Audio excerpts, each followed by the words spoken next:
Sure. So the ARCHES trial addressed the major medical problem facing men who present with metastatic prostate cancer. These are men who tend to progress on hormone therapy alone within a few years and have a need for further systemic therapy to improve their outcomes. And the ARCHES trial was a randomized phase 3 global study that tested the efficacy of enzalutamide versus ADT in this patient population. So all men receive ADT. But half the patients, 1,150 of these men, received enzalutamide. The types of patients in this study tended to have high volume disease, 70%, Gleason 8 to 10, nearly 70%, de novo metastatic disease, about 2/3, about 1/3 had relapse disease after surgery or radiation. So it's fairly representative of a group of men who present with metastatic disease.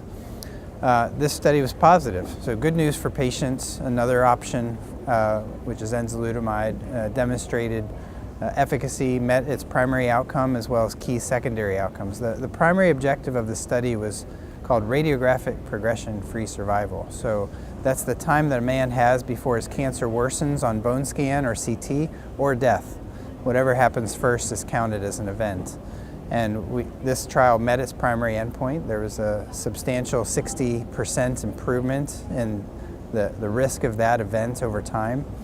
The result was so impressive that patients are being offered crossover, so that placebo patients can be offered a therapy that's already known to improve survival in the castration-resistant setting. So enzalutamide is already established in the castration-resistant setting, and so our question is, does early use of enzalutamide provide a clinical benefit? And the clear answer is there is clinical benefit.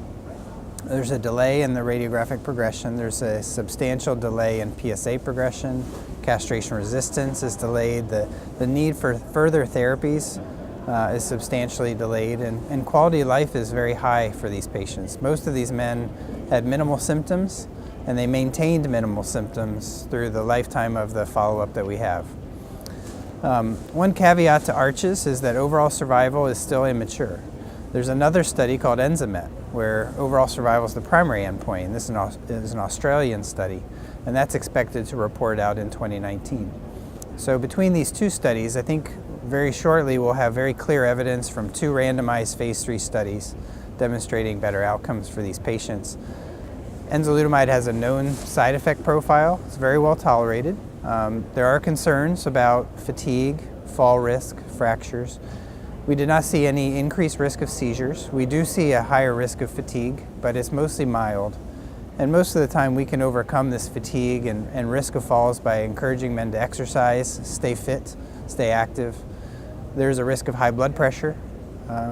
We can minimize that risk by monitoring. Home blood pressure monitoring is something that I do in my practice to help men identify and then treat it, and that can largely prevent cardiovascular events that are known to occur from hormonal therapy.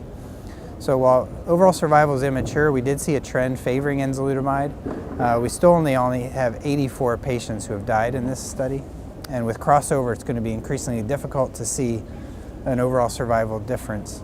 Enzalutamide, as you know, is FDA approved for all men when they progress, and it's available fairly well globally as a treatment option. So the challenge is showing overall survival when you have all these sequential therapies available to men.